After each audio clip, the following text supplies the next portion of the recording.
We all know Bollywood for its color packed musical numbers, but when it comes to kissing, crickets.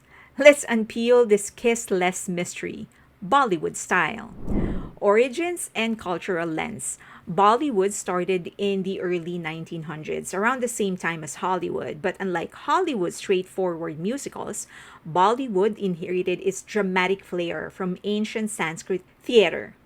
Story songs, metaphorical romance, and plenty of poetic expression. No one needed a kiss, just a gust of wind, some flying scarves, and a tune to set the mood.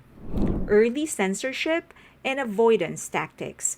Back in the day, there was no law banning kissing, but social censorship was strong. Films like Zarina with 86 Smooches were pulled for being too racy. Post independence in 1947, moral standards remained tight.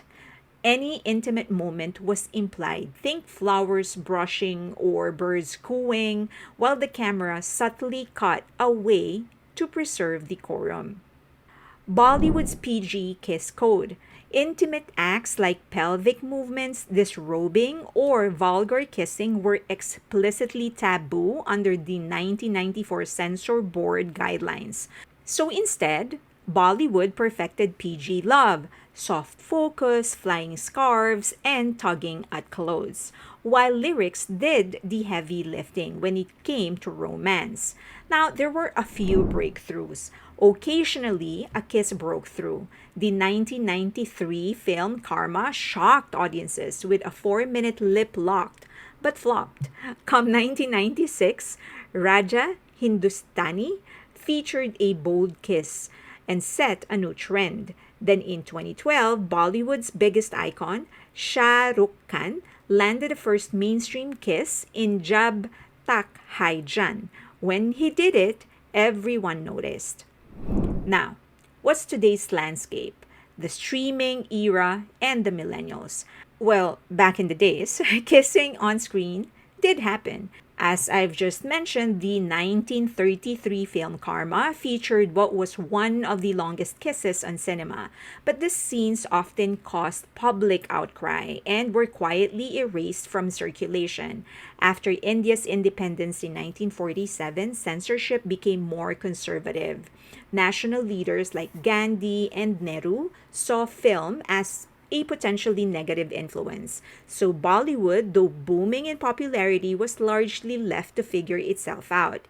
Kissing wasn't banned by law, but it was socially off limits. Instead, filmmakers got creative. Flowers brushing, birds fluttering, and sudden song sequences took the place of physical intimacy, leaving the rest to the audience's imagination.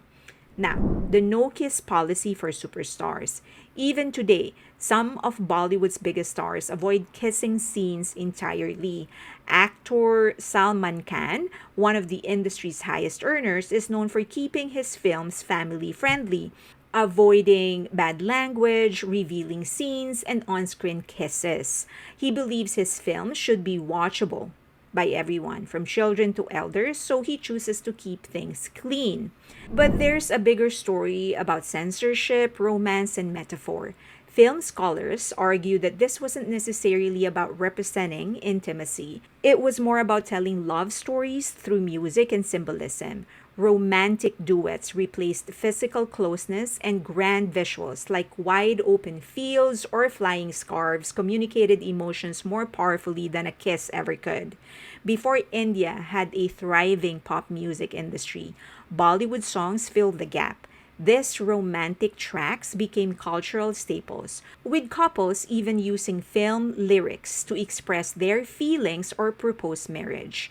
The music was the love language. Now, there's a slowly changing norm.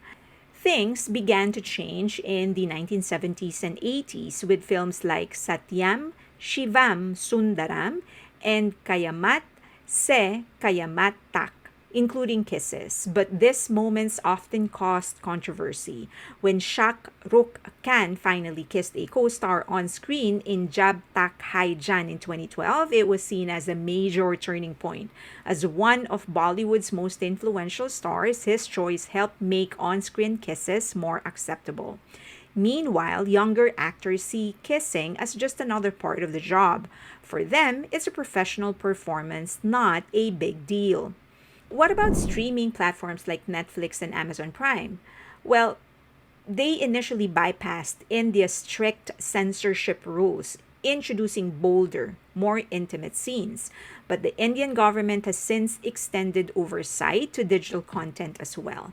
And while bold storytelling is on the rise, it still sparks debate, especially when it challenges cultural or religious norms. There is, of course, a bigger picture. Bollywood has always reflected India's social values and anxieties. For decades, women's bodies were used to project morality, honor, and the sanctity of family. Good girls weren't sexuals, they were innocent and naive. Meanwhile, bolder, sexually expressive female characters were cast as villains or vamps. This wasn't just censorship, it was a reflection of how gender and respectability were portrayed on screen. There is a shift, a tension. Today, public kissing still steers controversy in India, but things are shifting. Younger filmmakers are pushing boundaries. Audiences are more global, but kissing on screen still walks a tightrope between tradition and change.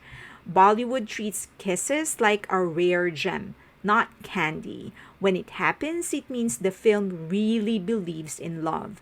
Until then, expect metaphor, music, and majestic musical cues.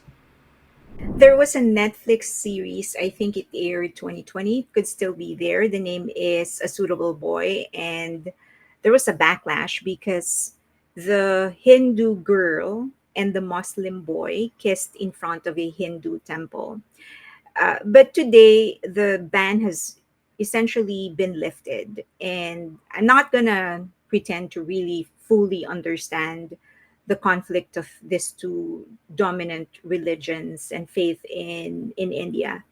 But at least I hope that I was able to explain and share why there is such a divide or why such prohibition actually existed in the entertainment industry of India. Okay, if you have anything to add, any comment, leave them in the comment section below. Just always do so respectfully. Also, if you can, please like the video, subscribe, and hit that notification button, and share the video and the channel to your friends. Leave a link to your social media. Those things really help my channel. If you can, also follow me on X and IG, but more importantly on Patreon. It's vibrant community, and we really are growing and evolving it. We are already discussing more things than just K-pop, movies, TV shows, culture. Sometimes we just joke around, and there is a free tier just in case you want to try it. If you can, please donate to the channel. There is a QR code on your screen, but you can also click the link in the description box. Okay, I think that's all. I think I've said them all. Thank you. See you next time.